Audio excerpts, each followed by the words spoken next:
Lopacinskių giminės Kairėnų dvaro biblioteka tyrėjų akiratin pateko 2023 metais, rengiant jungtinę kelių atminties institucijų parodą Nepažintas senųjų knygų pasaulis.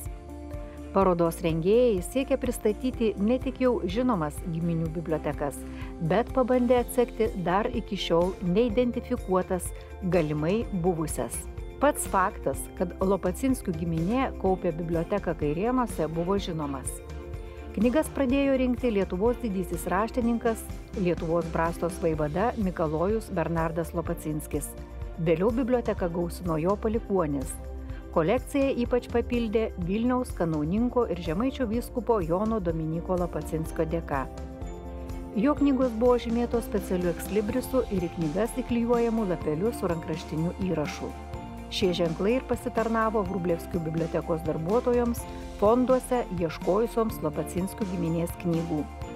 Sėkmė nusišypsojo tvarkant ir rankraštinę kolekciją.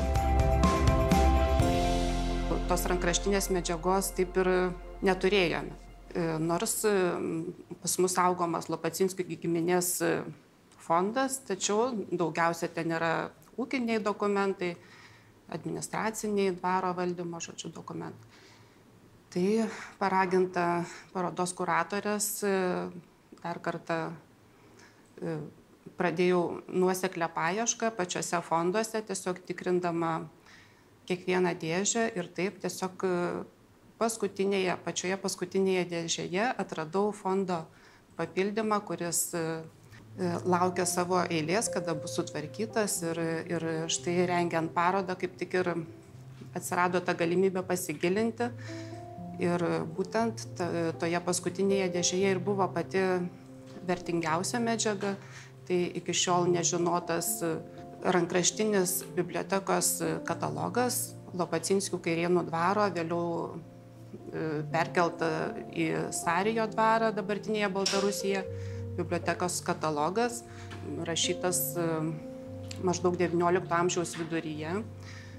Kiek yra žinoma, vėlesnis tos pačios bibliotekos katalogas saugomas Lietuvos valstybės istorijos archyve. Be to atradome ir tos bibliotekos skaitytojų registracijos knygą, kas yra unikalu dvaro bibliotekai ir ypač XIX amžiaus dvaro bibliotekai. Istoriniai faktai mena, kad Kairėnų dvaras suklestėjęs XIX amžiuje pirmą kartą paminėtas 1545 metais, kai valdovas Žygimantas Augustas dokumentus suteikė teisę Kairėnų dvarą valdyti Jarmalai. Šimtmečių bėgyje nekartą keitėsi šio dvaro savininkai, bet turbūt ryškiausių savo veiklos pėdsakus paliko Lopacinskiai. Pirmieji didikai, kurie pastatė pirmuosius rūmus, buvo Isaikovskiai. Jie dvarą valdė maždaug 100 metų, po to 100 metų dvaras priklausė Sapiegoms ir jau nuo 18 amžiaus pabaigos dvaras atitenka Lopacinskiams. Tai yra pats toksai įspūdingiausias, geriausiai žinomas jų gyvenimo ir veiklos laikotarpis. Lopacinskių giminė priklausė mažiau garsių Lietuvos didžiosios kunigaikštystės didikų sluoksniui, tačiau daugelis jos atstovų pasižymėjo kryptingą valstybinę, kultūrinę, visuomeninę veiklą, buvo mokslo, meno ir švietimo mecenatai. XIX amžiuje jų dėka susiformavo ryškus kultūrinis ir ekonominis centras šalia Vilniaus, Kairėnų dvarvietėje. Lopacinskių giminės nuosavybei priklausė keli tūkstančiai hektarų žemės valdos, kur buvo vykdoma ūkinė veikla ir gaunamos pajamos. Mes stovime dabar Palyvarke arba dvaro ūkinėje zonoje, kuris šitame žemėlapyje taip pavaizduotas ir čia yra išlikę keletas pastatų. Tai šitas gražusis dabar vadinamas muziejumi yra perstatytos arklydės. Jos anksčiau kitaip atrodė. Mažiausiai pakitimų sulaukęs yra Svirnas Malūnas. Dar yra vežiminė, ūkvedžio namelis. Vienu žodžiu, šioje dalyje buvo intensyviai vykdoma ūkinė veikla. Jeigu mes pakiltumėm aukščiau į kitą aukštesnėje terasą, mes atsidurtumėm reprezentacinėje dvaro dalyje. Štai čia visa šita teritorija, matosi daug tvenkinių, matosi parkas, kuris yra angliško stiliaus arba peizažinio stiliaus parkas, kuris būtent buvo sukurtas Lopacinskių laikais. Ir dėja, bet neturime rūmų, jie neišlikę, yra tik tai pirmoji rūmų vieta ir antroji rūmų vieta. Lopacinskių giminė Kairėnų dvarą sėkmingai valdė 106 metus. Dvaro kultūrinis gyvenimas ypač suklestėjo dėka Maratos Marikonytės Lopacinskos, kilusios iš mecenavimų pasižymėjusios Marikonių giminės. Grafienė buvo generolo Juozapo Marikonio Tado Kosciuškos adjutanto duktė. Po vedybų su vyru žiemos sezonu ji gyvendavo Vilniaus rūmuose, o Kairėnai buvo tapę vasaros rezidencija. Darata savo veiklą įgalino šią dvarvietę kaip kultūrinio gyvenimo fenomeną.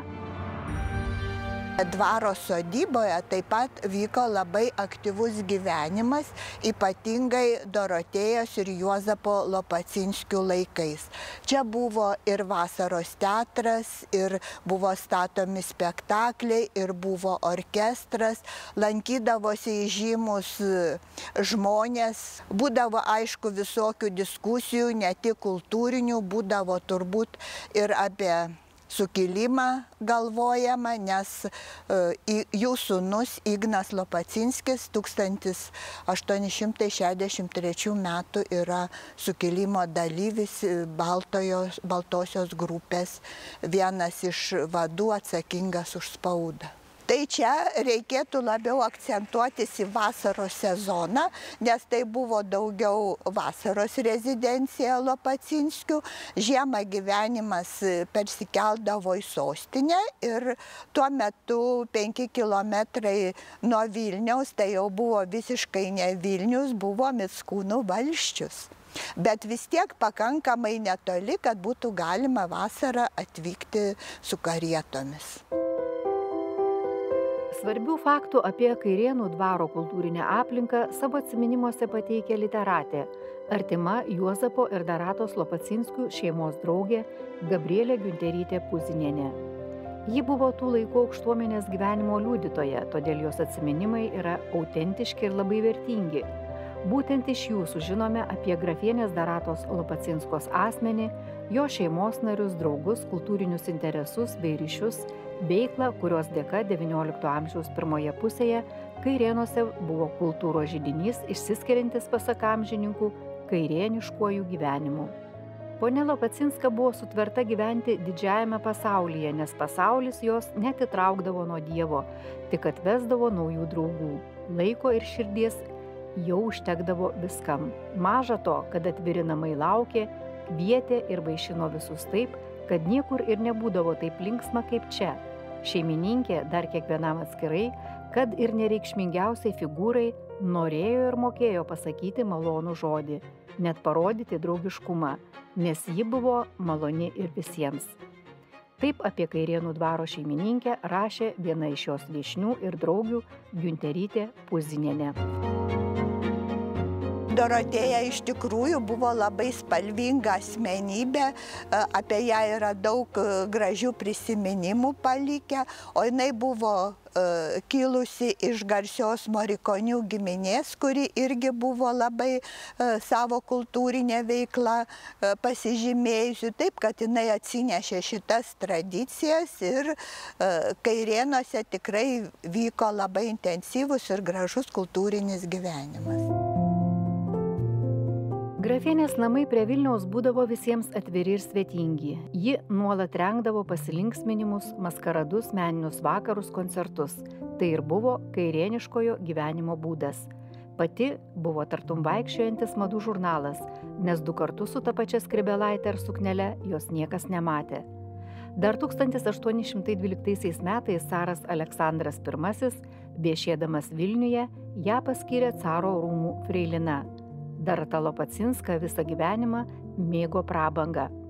Štai kaip prisimena savo dienoraščiuose Giunterytė Puzinienė. Pietūs Kairėnuose buvo nuostabus. Kairėnai su fontanu kieme, su gaivia žole, su daugybė medžių ir žydinčiomis alyvomis buvo tiesiog žavingi. Mažas žemų langų namelis su priestatais, tarsi koks domino, atrodė keistai, užtat vidus buvo įrengtas prašmatniai ir elegantiškai. Ten galėjai vaikščioti iš kambario į kambarį, pirmyn ir atgal, aukštyn ir žemyn, tarp gėlių, portjerų, veidrodžių, galerijomis, koridoriais. Kairėnų šeimininkė, 30 metų gyvenanti po to stogų, vaišino jau antrą draugijos kartą, rodė svečiams rūmų, kurie turėjo šaukti vietoj šitų namelių planą ir pasitikėdama savo sveikata ir jėgomis planavo būsimus malonumus. Kaip rodo iki mūsų dienų išlikę ženklai, Kairėnų dvarvietėje čia būta 2 rūmų. Pirmieji statyti vyskupo sudegė ir tada iškilo antrieji, Daratėjos namai, kuriuos aprašė Giunterytė Puzinienė savo dienoraštyje. Na, o Svajonių rūmai taip ir liko Brėžiniuose.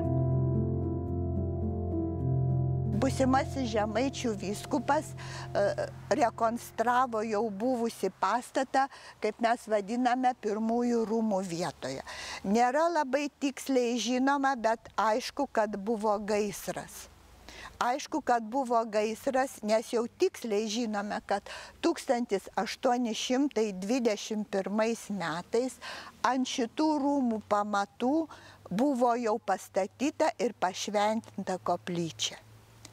Tai reiškia, o šitie mūsų vadinami antrieji rūmai, tai jie buvo laikini, jie buvo sudurstyti turbūt iš to, kas tenai buvo pristatyta.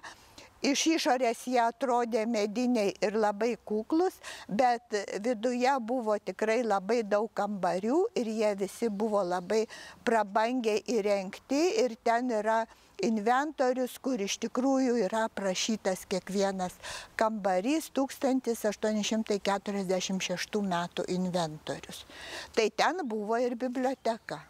Ir dar žinome, kad Dorotėja turėjo kažkokiu, kaip mes sakom, tikrų rūmų planą ar projektą ir visada rodydavo savo svečiams. Bet deja, taip likimas susiklostė, kad tie tikrieji rūmai taip ir liko tame gražiame paveiksliuke. Tradiciškai didikų dvaruose, tuose ištaiginguose rūmuose ir oficinuose buvo globojami menai, plėtojamas švietimas. Didikai išlaikė muzikantų kapelas, orkestrus, teatrus, šelpė menininkus, mokslininkus, kitų profesijų žmonės. Per kelis šimtmečius dvarai tapo svarbiais krašto kultūros centrais.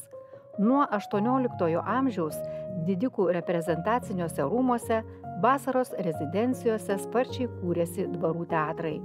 Savo dvare turėti teatrą ar orkestrą buvo didelis privalumas. Visa tai buvo būdinga ir Kairėnų dvarui. Čia turbūt daugiau buvo kaip šeimos ar kažkokio ir bičiulių, tai būdavo orkestras, bet nieko nežinome, ką jisai grojo ir kaip jisai grojo, bet 1846 metų inventoriuje yra surašyti muzikos instrumentai. Taip pat žinome, kad buvo statomos pjesės ir buvo vasaros teatras ir tame pačiame inventoriuje taip pat yra surašyti rekvizitai kai kurie. Buvo statomos įvairios pjesės, buvo ir Fredro kūriniai statomi. Čia vienu žodžiu tik iš prisiminimų, kažkokių labai tiesioginių dokumentų kol kas mes neturime. Dabar jau galima drąsiai sakyti, kad buvę dvaro svečiai klausėsi orkestro, stebėdavo spektaklius, naudojosi turtinga dvaro biblioteka. Tai liudija naujausi knygotyrininkų atradimai. Vrublevskių bibliotekos fonduose, rengiantis senųjų knygų parodai, tarp rankraščių buvo aptiktas 1863–80 metų katalogas, kuriame surašytos net 6466 knygos. Knygos susistemintos pagal temas, nurodyti leidimo duomenis ir saugojimo bibliotekoje vieta. Tai literatūra apie teatrą, muziką, religiją, žymiausių filosofų, dramaturgų veikalai, prozos, poezijos rinkiniai, raštai, antikinės tragedijos, komedijos, natos. XIX amžiaus viduryje, antroje pusėje jau šioje bibliotekoje buvo sukaupta apie 6,5 tūkstančio knygų. Kiek matome iš katalogų, tai knygos buvo įvairiom kalbom sukauptos, tiek lenkų, lotynų, prancūzų, vokiečių, įvairaus laikotarpio, daugiausia žinoma 18-19 amžiaus, bet buvo ir 17 amžiaus knygų, įvairi tematika, taip pat kaip rodo katalogas, kur knygos yra susistemintos, tai galime matyti, kokios temos vyrauja, kokios temos domino pačius Lopacinskius. Galime pažiūrėti tą ankstesnį katalogą. Iš katalogo sužinome, kokio turinio knygos buvo komplektuojamos bibliotekoje, o vartant knygas atsiskleidžia Lopacinskių atida ir meilė knygoms. Jas pradėjo rinkti Lietuvos didysis raštininkas, Lietuvos Brastos vaivada Mikalojus Bernardas Lopacinskis. Vėliau kolekciją gausino jo palikuonis, o štai katalogą surašė Lietuvos 1863 metų sukilėlių vyriausybės narys Ignotas Dominykas Pranciškus Lopacinskis. Katalogas, kurio viršelyje įspaustas super ekslibrisas, su giminės herbu, puošnus ir įspūdingas. Tikrai netikėtų radinių Vrublevskių bibliotekos fonduose tapo tyrėjų aptikta speciali registracijos knyga, skirta tiems, kurie naudojosi biblioteka. Kairėnų bibliotekos leidinius buvo galima pasiskolinti, nes tam buvo skirta speciali išduodamų leidinių ir rankraščių knyga pradėta vesti nuo 1842 metų. Tokių knygų gal būta ir kitose dvaruose, bet išlikusių ir žinomų daugiau nėra. Tai tiesiog unikalus egzempliorius, o knygų tyrėjams neįtikėtinas žinių šaltinis. Dvaro biblioteka skolino savo skaitytojams knygas, o tie skaitytojai buvo giminaičiai, matyti ir aplinkinių dvarų valdytojai, taip pat ir Vilniaus elito atstovai, ką galime spręsti iš knygoje pasirašiusių asmenų. Buvo nurodoma knygos eilės tvarka lentynoje, jos pavadinimas, skaitytojo, kuris skolinosi, parašas ir pažyma apie grąžinimą. Ši registracijos knyga buvo vesta nuo 1842 iki 1915 metų. Ir kas įdomu, kad galime rasti nemažai žymių pavardžių. Šalia įvairių giminaičių, tai patys Lopacinskiai turėdavo pasirašyti, kai skolinosi knygas, arba siųsdavo į kitą dvarą, iš Kairėnų į Sarijo dvarą. Taip pat skaitė nemažai moterų, vaikų, ką galime spręsti irgi pagal parašus. Kai kurie jų buvo ir būsimojo 1863 metų sukilimo dalyviai ar organizatoriai, kas taip pat rodo apie Lopacinskių bendraminčių ratą ir kad jų Kairėnų dvare rinkdavosi ir bendraminčiai ir galbūt tas dvaras taip pat buvo kaip užuovėja jiems susitikti ir aptarti ir tokius idėjinius klausimus. Knygas skolinosi ne tik Lopacinskių giminaičiai, bet ir dvare lankėsi to meto Lietuvos kultūros elito atstovai, intelektualai ir bibliofilai. Dalį skaitytojų sudaro moteris ir net vaikai. Dar šiek tiek žvilgtelėkime į skolinimosi knygos įrašus, kokių to laikmečio įžymybių autografus galima aptikti. Šioje knygoje pasirašė poetas Filaretas Antonis Edvardas Odinecas, būsimasis 1863 metų sukilimo dalyvis, vėliau Britų ir Osmanų armijų karininkas, o tuomet dar maždaug 9 metų vaikas Stanislas Sankleras, gimęs Veprių dvare. Taip pat Stanislas Sankleras skolinosi Robinsono nuotykius prancūzų kalbą ir čia įsirašė. Yra italų dainininko Juozapo Achilo Bonoldžio parašas, kai jis skolinosi įvairias knygas, o šis italų dainininkas taip pat buvo 1863 metų sukilimo vienas iš organizatorių, dalyvių ir žuvo Paryžiaus komunoje. Knygų skolinimosi sąsiuvinėje savo autografą paliko ir Kairėnuose lankęsis italų dainininkas fotografas Giuseppe Bonoldis. Šis užsienietis talkinės sukilėliams ir už tai ištremtas iš Lietuvos daug nuveikė kultūrinėme Vilniaus gyvenime. Atvykęs į Vilnių 1841 metais jis dėstė dainavimą Bajorų institute. Daratos Lopacinskos globojamas Bonoldis Vilniaus salonuose dainuodavo prancūziškas daineles. Jis išmoko kalbėti lenkiškai, tapo net vertėju. Tai buvo dar tokia mintis, galvoju, kaip jie galėjo nenusifotografuoti, kaip jie mes neturime Dorotėjos jokio portreto, jokio, nieko mes neturime, yra tik tai jos aprašymas, kaip jinai atrodo. Sakiau, gal pas tą Bonoldį, bet kadangi Bonoldis dalyvavo 63 metų sukilime, tai kadangi jisai buvo italas, tai jam paprasčiausiai buvo liepta greitai, kaip sakant, pasišalinti ir ta visa jo fotoateljė nieko neliko. Lietuvoje yra gal 4 fotografijos Bonoldžio, viso labo. Ir tarp jų, aišku, nėra mūsų Dorotėjos. Kairėnų dvaro saulėlydis sutapo su grafienės Dorotėjos mirtimi. Po 1863 metų sukilimo Rusijos valdžiai dvarą nusavinus, tradicija įrašyti, kas skolinosi knygas, išliko net iki 1915 metų. Tai buvo tęsiama Lopacinskiams priklausiusioje Sarijos dvaro bibliotekoje. Iki 2023 metų eksponuotos parodos Nepažintas senųjų knygų pasaulis knygotyrinių požiūrių Lopacinskių dvaro Kairėnuose biblioteka dar nebuvo atvirta. Parodoje susipažinę su naujausiais tyrimų rezultatais, lankytojai sužinojo ne tik apie Lopacinskių dvaro bibliotekos knygas, bet ir prasiplėtė bendras žinių laukas apie dvarų kultūrą kaip reiškinį. Rengiant parodą Nepažintas senųjų knygų paveldas, tyrėjus lydėjo sėkmė ir identifikuojant mažiausiai pažintas didikų Lopacinskių dvaro knygas. Pavyko atrasti ir iki šiol nežinomus itin vertingus informacinę prasme rankraštinius egzempliorius. Tačiau tokie atradimai labai imlus laikui ir ne visada galima juos suplanuoti.